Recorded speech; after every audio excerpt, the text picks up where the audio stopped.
देखो बेटा, आज की जो क्लास में हम हीट के बारे में पढ़ेंगे। हम ये पढ़ चुके हैं। स्टार्टिंग में बताया था mode of transfer of energy. Energy दो ही मोड होते हैं एनर्जी का ट्रांसफ़र होने का, एक तो वर्क और दूसरा होता है हीट। वर्क हम लास्ट वाले टॉपिक में हम पहले पढ़ चुके। आज जो टॉपिक हम डिस्कस करेंगे वो हीट के पढ़ेंगे।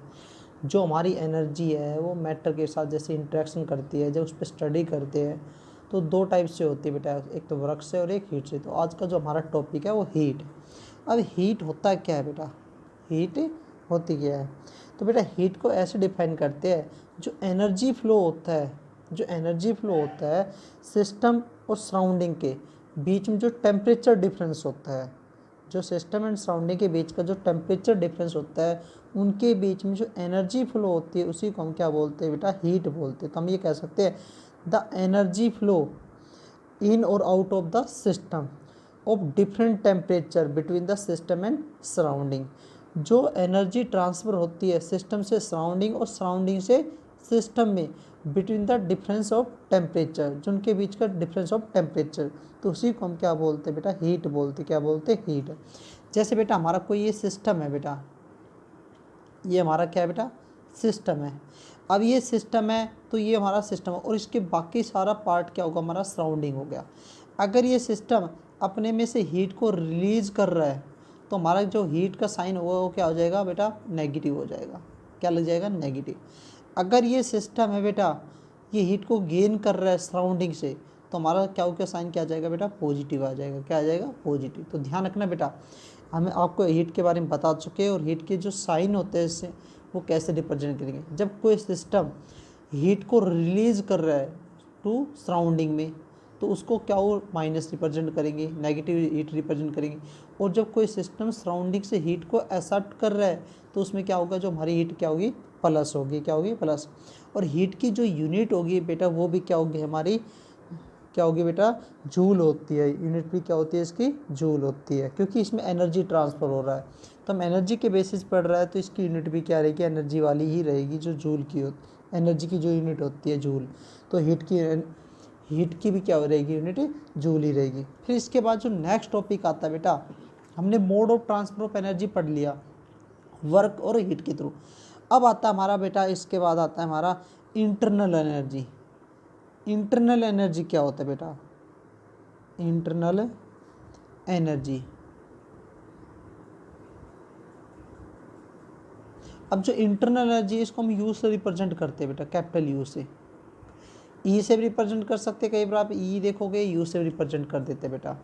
अब इंटरनल एनर्जी क्या होती है बेटा, जैसे हमारे कोई सिस्टम होता है बेटा, उसमें डिफरेंट टाइप के एटम और मॉलिक्यूल्स प्रेजेंट होते हैं। उन एटम और मॉलिक्यूल में डिफरेंट टाइप की एनर्जी प्रेजेंट होती है बेटा, वो एसोसिएट अपने अंदर रखता है डिफरेंट टाइप की energy.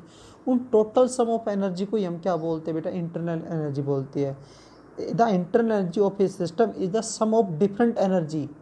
The system is the sum of different energy associate with atom और molecule is known as internal energy. एक सिस्टम होता है हमारे पास, जैसे मान लेते हैं यही हमारा एक सिस्टम बेटा।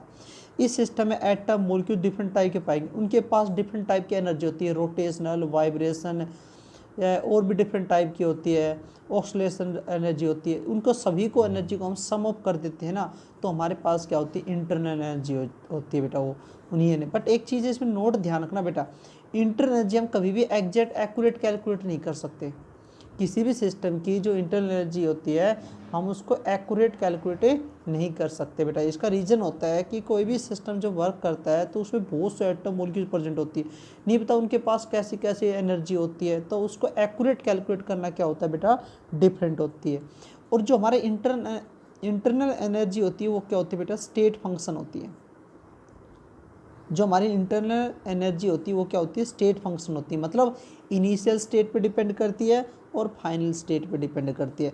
तो हम इसको क्या लिख देते हैं, डेल्टा यू लिख देते हैं। क्यों लिख देते हैं डेल्टा यू, ये स्टेट फंक्शन को रिप्रेजेंट कर रहा है। जैसे हमारे किसी सिस्टम है उसकी इंटरनल एनर्जी है इनिशियल U1 है, उसकी फाइनल कितनी है, U2 है इंटरनल एनर्जी। जैसे मान लेते हमारे पास ये सिस्टम है, हो गया। इसमें देखो बेटा, जैसे हमारे पास ये कोई सिस्टम है, इसकी इंटरनल एनर्जी इनिशियल हमने मान लेते U1 है बेटा। अब हमें इसमें कुछ हीट ट्रांसफ़र कर दी, सिस्टम को हीट दे दी, तो इसकी इंटरनल एनर्जी क्या होगी, चेंज होगी, वो चेंज होकर क्या बनेगी, U2 फाइनल होगी। ये हमारी फाइनल है और ये हमारी इनिशियल है, तो इसी के कारण ये इनिशियल और फाइनल पे डिपेंड कर रही, पाथ पे डिपेंड नहीं कर रही। तो इसलिए हम इंटरनल एनर्जी को हम क्या बोलते हैं बेटा, स्टेट फंक्शन बोलते हैं। बट इसमें एक चीज़ ध्यान रखना बेटा, जो इंटरनल एनर्जी होती है वो पॉजिटिव कब रहेगी, जब आपकी जो फाइनल एनर्जी होती है ना बेटा, फाइनल एनर्जी होती है, इंटरनल एनर्जी होती है, वो ज़्यादा हो, तो हमारा क्या रहेगा, डेल्टा यू पॉजिटिव रहेगा। अगर हमारी इंटरनल एनर्जी इनिशियल वाली ज़्यादा है तो हमारी इंटरनल एनर्जी जो चेंज वो क्या आएगी, नेगेटिव आएगी, क्या आएगी, नेगेटिव आएगी। तो आप ये कर सकते हैं U2 ग्रेटर देन U1, और यहाँ पर क्या होता है, U1 ग्रेटर देन U2 रहेगा। तो इससे आप पहचान कर सकते हो हमारा जो इंटरनल एनर्जी है उनके साइन क्या रहेगा, पॉजिटिव और नेगेटिव रहेगा। फिर इसके बाद आता है हमारा बेटा first law of thermodynamic, first law of thermodynamic. हम जीरो लॉ आपको पढ़ा चुके हैं बेटा, आज हम डिस्कस करेंगे first law of thermodynamic. First law of thermodynamic क्या होता है बेटा, मोस्ट इंपॉर्टेंट है। देखो अब यहाँ से हम जितने भी टॉपिक पढ़ेंगे ना वो फर्स्ट लॉ ऑफ थर्मोडाइनमिक पे ही डिस्कस करेंगे। तो फर्स्ट लॉ ऑफ थर्मोडाइनमिक का कहने का मतलब है कि जो एनर्जी होती है उसको ना तो हम क्रिएट कर सकते हैं, जो एनर्जी होती है उसको ना तो हम क्रिएट कर सकते हैं ना उसको डिस्ट्रॉय कर सकते हैं, सिर्फ एक फॉर्म से दूसरे फॉर्म में क्या कर सकते हैं, चेंज कर सकते हैं। तो हम इसमें ये कह सकते हैं the energy can not be created, not be destroy, it can be convert one form to another form. या हम ये कह सकते हैं कोई भी जो सिस्टम होता है ना उसकी इंटरनल एनर्जी क्या होती है, ऑलवेज कांस्टेंट होती है, क्या रहेगी, कांस्टेंट रहेगी। जो कोई सिस्टम है हमारी उसकी जो टोटल एनर्जी होती है वो क्या रहती है, कांस्टेंट होती है, क्या होती है, कांस्टेंट होती है। ये तो बेटा इसकी डेफिनेशन थी, हमारी फर्स्ट लॉ ऑफ थर्मोडायनामिक की क्या थी, डेफिनेशन। कोई भी पूछे फर्स्ट लॉ ऑफ थर्मोडायनामिक क्या था तो आप यही बताना कि कोई भी सिस्टम की जो टोटल एनर्जी होती है वो ऑलवेज क्या होती है बेटा, कांस्टेंट होती है। अब जो हमारा फर्स्ट लॉ ऑफ थर्मोडायनामिक है बेटा इसको मैथमेटिकल रिप्रेजेंट करते हैं। अब हमारे पास मान लेते हैं बेटा कि सिस्टम है बेटा, ये हमारे पास क्या है, सिस्टम है। इसकी इनिशियल इंटरनल एनर्जी है U1 बेटा। अब हमें इसमें क्या कर दिया बेटा, क्या हीट ट्रांसफ़र कर दी, इसमें क्या हीट क्या कर दी, ट्रांसफ़र कर दी।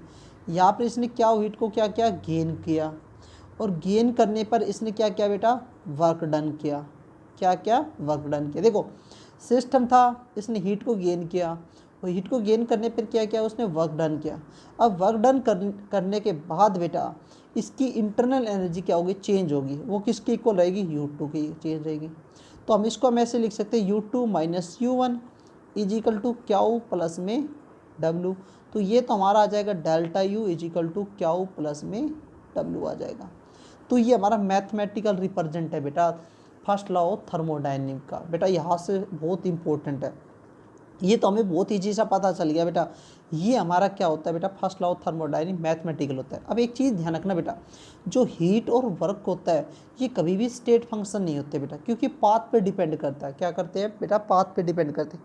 हीट और वर्क दोनों अलग अलग क्या होते हैं, पाथ फंक्शन होते हैं, स्टेट फंक्शन नहीं होते। बट इन दोनों का जो सम होता है ना वो क्या होता है, स्टेट फंक्शन होता है। डेल्टा U तो हमारा स्टेट फंक्शन है, बट ये दोनों स्टेट फंक्शन नहीं है। बट इन दोनों का जो सम आएगा, दोनों को लिख दो क्यू प्लस वर्क डन, तो हमारा क्या होता है बेटा, ये स्टेट फंक्शन होते हैं, क्या होते हैं, स्टेट।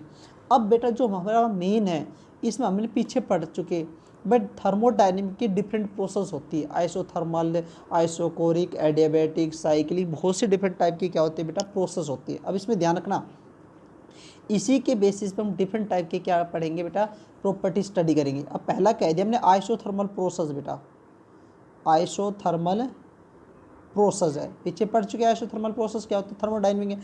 अब फर्स्ट जो हमारा फर्स्ट लॉ थर्मोडायनेमिक है उसमें हम आइसोथर्मल प्रोसेस करते हैं। आइसोथर्मल प्रोसेस का मतलब क्या होगा बेटा, टेम्परेचर को क्या रखोगे, कांस्टेंट रखोगे, टेम्परेचर को क्या रखोगे, कांस्टेंट रखोगे। जब बेटा ध्यान रखना, आप किसी भी सिस्टम के जब टेम्परेचर को कांस्टेंट रखते हो तो आपकी जो इंटरनल एनर्जी होती है वो क्या हो जाती है बेटा, जीरो हो जाती है। जो चेंज ऑफ इंटरनल एनर्जी रहेगी वो क्या रहेगी बेटा, जीरो रहेगी। बेटा ध्यान रखना बेटा, बहुत इंपॉर्टेंट है। आइसोथर्मल प्रोसेस में जो आपकी इंटरनल एनर्जी होती है वो क्या होती है बेटा, जीरो होती है, क्या होती है, जीरो। तो ये ध्यान रखना, आगे क्वेश्चन आ सकते हैं बेटा, इसका मतलब क्या हो गया, ये जीरो होने का मतलब क्या हो गया बेटा, क्यू प्लस में W is equal to zero. तो क्यू क्या आ गया बेटा, माइनस डब्ल्यू क्या आ गया, या हम इसको लिख सकते हैं डब्ल्यू इज इक्वल टू क्या आ गया, माइनस क्यू लिख सकते हैं बेटा ऐसे भी। तो ये इसने कहा कि जब आइसोथर्मल प्रोसेस होगी तो हमारा टेम्परेचर कांस्टेंट होगा, उस समय इंटरनल एनर्जी क्या हो जाएगा बेटा, change of internal energy zero हो जाएगी। तो इसने कहा कि उस सिस्टम में क्या होगा, जो हीट एब्जॉर्ब करेगा, जो हीट एब्जॉर्ब करेगा वो किसके इक्वल होगा, bye the system, work done by the system क्या होगा। ध्यान रखना बेटा, मैं आपको फिर से बताऊंगा, जो हीट एब्जॉर्ब करेगा, यहाँ पर इसका साइन प्लस में बेटा, कोई सिस्टम जब हीट को एब्जॉर्ब करेगा वो किसके इक्वल होगा बेटा, जो वर्क डन होगा बाय द सिस्टम होगा। फिर इसने कहा कोई सिस्टम है जो हीट को रिलीज करेगा तो वो किसके इक्वल होगा, work done on the system होगा। ये इसका रीजन देखो मैं पहले बताता हूँ बेटा आपको, हमने लास्ट टॉपिक पढ़ा था, जो वर्क डन जब पॉजिटिव रहेगा बेटा, जब वर्क डन क्या रहेगा बेटा, पॉजिटिव रहेगा, तो वहाँ पर क्या होता है, कंप्रेशन होता है, मतलब work done on the system होता है। और डब्ल्यू हमारा क्या रहेगा, नेगेटिव रहेगा, तब उस पर क्या होता है, एक्सपेंशन होता है, मतलब work done by the system होता है। तो ये कह रहा है कि हमारा कोई जो सिस्टम होगा जब वो हीट को एब्जॉर्ब करेगा और इवोल्व करेगा बाय द सिस्टम, जब कोई सिस्टम हीट को एब्जॉर्ब करेगा और इवोल्व करेगा तो वो किसके इक्वल होगा, work done by the system and work done on the system के क्या रहेगा, इक्वल रहेगा। तो बेटा ये चीज़ ध्यान रखना, हमारा काम आएगा। फिर नेक्स्ट आता है बेटा इसमें आइसोकोरिक प्रोसेस, फिर इसमें आता है आइसोकोरिक प्रोसेस। अब जो हमारा नेक्स्ट है आइसोकोरिक प्रोसेस, इसमें क्या होता है, वॉल्यूम कांस्टेंट होता है बेटा, इसमें क्या होता है बेटा, वॉल्यूम क्या रखोगे, कांस्टेंट होता है। अब वॉल्यूम कांस्टेंट रखने का मतलब हो गया डेल्टा वी जीरो हो गया, और आपका पता है वर्क डन क्या होता है बेटा, पी डेल्टा वी होता है, यहाँ पर वर्क डन भी क्या हो जाएगा, जीरो हो जाएगा। तो आप ध्यान रखना, जब आइसोकोरिक प्रोसेस होगा, वॉल्यूम कांस्टेंट होगा, तो वहाँ पर वर्क डन क्या रहेगा, जीरो रहेगा। जब हमारा वर्क डन जीरो होगा तो हमारा डेल्टा यू किसके आ गया, इक्वल हो गया, हीट की इक्वल हो गया। हमारा इंटरनल एनर्जी किसके इक्वल हो गया बेटा, हीट के इक्वल हो गया। तो हम ये कहेंगे जब हमारा पास कोई सिस्टम है वो हीट को एब्जॉर्ब करेगा और इवोल्व करेगा, वो किसके इक्वल होगा, इंक्रीज और डिक्रीज इंटरनल एनर्जी के। तो ध्यान रखना बेटा, मान लें हमारा कोई सिस्टम हीट को एब्जॉर्ब कर रहा है तो जो सिस्टम है उसकी इंटरनल एनर्जी भी क्या हो जाएगी, इंक्रीज हो जाएगी। मान लेते हैं हमारा जो सिस्टम है वो हीट को इवोल्व कर रहा है, निकाल रहा है, तो हमारे सिस्टम की इंटरनल एनर्जी भी क्या हो जाएगी, चेंज हो डिक्रीज हो जाएगी। तो बेटा ध्यान रखना इसमें एक और चीज़ ध्यान रखना, जब कांस्टेंट वॉल्यूम होता है तो इंटरनल एनर्जी किसके इक्वल होती है, एट क्यू वी के। इसका मतलब होता है at constant volume the heat is equal to internal energy, क्या होता है, हीट एंथैल्पी क्या होती है, इंटरनल एनर्जी के इक्वल होता है। फिर आता है नेक्स्ट आता है बेटा हमारी एडियाबैटिक प्रोसेस, नेक्स्ट आता हमारा एडियाबैटिक प्रोसेस। पता होगा एडियाबैटिक प्रोसेस का मतलब क्या होता है, जहाँ पर हम हीट को क्या रखें, कांस्टेंट रखें। तो यहाँ पर हीट को हम क्या रखेंगे, कांस्टेंट रखेंगे। अब आपको पता चल गया हीट को कांस्टेंट रखेंगे तो डेल्टा यू किसके आ गया, वर्क डन की इक्वल आ गया, डेल्टा यू किसकी इक्वल आ गया, वर्क डन के। तो हम ये कहेंगे जब वर्क डन होगा ऑन द सिस्टम, जब वर्क डन होगा ऑन द सिस्टम तो हमारे इंटरनल एनर्जी क्या हो जाएगी, इंक्रीज हो जाएगी। बेटा ध्यान रखना, जब गैस कंप्रेस होगी या work done on the system होगा तो हमारी इंटरनल एनर्जी क्या हो जाएगी, इंक्रीज हो जाएगी। By chance work done by the system हो, वर्क डन क्या हो, बाय द सिस्टम हो, तो हमारी इंटरनल एनर्जी क्या हो जाएगी, डिक्रीज। अब खुद समझ ले बेटा, ये अगर हमारा पॉजिटिव होगा तो ये भी बढ़ेगा, ये हम अगर नेगेटिव होगा तो ये भी क्या होगा, डिक्रीज होगा। फिर आता है बेटा नेक्स्ट आता हमारा साइक्लिक प्रोसेस। क्या होता है, साइक्लिक प्रोसेस। साइक्लिक प्रोसेस का मतलब वही है बेटा, इनिशियल स्टेट से चले और लास्ट में जो पूरी कंप्लीट प्रोसेस होके वो क्या हो जाए, फाइन इनिशियल स्टेट पे आ जाए राउंड होके। तो इसमें क्या होता है, साइक्लिक प्रोसेस में जो इंटरनल एनर्जी होती है वो क्या होती है बेटा, जीरो होती है। सेम वही आ जाएगा आइसोथर्मल वाला प्रोसेस बेटा, क्या हो जाएगा, आइसोथर्मल वाला प्रोसेस हो जाएगा बेटा इसमें भी। फिर इसमें नेक्स्ट है बेटा हमारे पास आइसोबैरिक प्रोसेस। क्या होता है बेटा, आइसोबैरिक प्रोसेस। अब आपको पता आइसोबैरिक प्रोसेस का मतलब क्या होता है बेटा, जहाँ पर प्रेशर को हम क्या रखेंगे बेटा, कांस्टेंट रखेंगे। क्या रखेंगे, प्रेशर को कांस्टेंट, या लिख देंगे P इक्वल टू जीरो। अब आपने पता है हमारा जो आइसोबैरिक प्रोसेस उसमें प्रेशर को क्या रखते हैं बेटा, कांस्टेंट रखते हैं। अब प्रेशर को कांस्टेंट रखने का मतलब हो गया वर्क डन भी हमारा क्या हो गया बेटा, जीरो हो गया। तो हमारे जो हीट है बेटा वो क्या आएगा, जो हीट होती है वो किसकी इक्वल आ जाती है, डेल्टा यू के बराबर आ जाती है। बट यहाँ पर थोड़ा सा चेंजमेंट होता है बेटे, जो हम आपको क्लास में आगे बताएंगे, आगे जो प्रोसेस आगे, जो हीट एंथैल्पी होती है वो इज इक्वल टू होता है बेटा डेल्टा एच। डेल्टा एच होता है हीट एंथैल्पी, क्या होता है, हीट एंथैल्पी। जो हमारी बेटा एट कांस्टेंट प्रेशर पे जो हीट होती है वो चेंज ऑफ एंथैल्पी इक्वल होती है, ना कि चेंज ऑफ इंटरनल एनर्जी। तो हम ये कहेंगे at constant pressure heat absorb और evolve by the system is equal to increase और डिक्रीज एंथैल्पी ऑफ सिस्टम। तो ये कह रहा है कि जब कांस्टेंट प्रेशर हो, जो हीट इवोल्व होगी और एब्जॉर्ब होगी बाय द सिस्टम, वो किसके इक्वल होगा, इंक्रीज और डिक्रीज एंथैल्पी ऑफ सिस्टम। किसके इक्वल होगा, एंथैल्पी ऑफ सिस्टम के इक्वल होगा बेटा। तो आज के हमारे टॉपिक यही तक बेटा।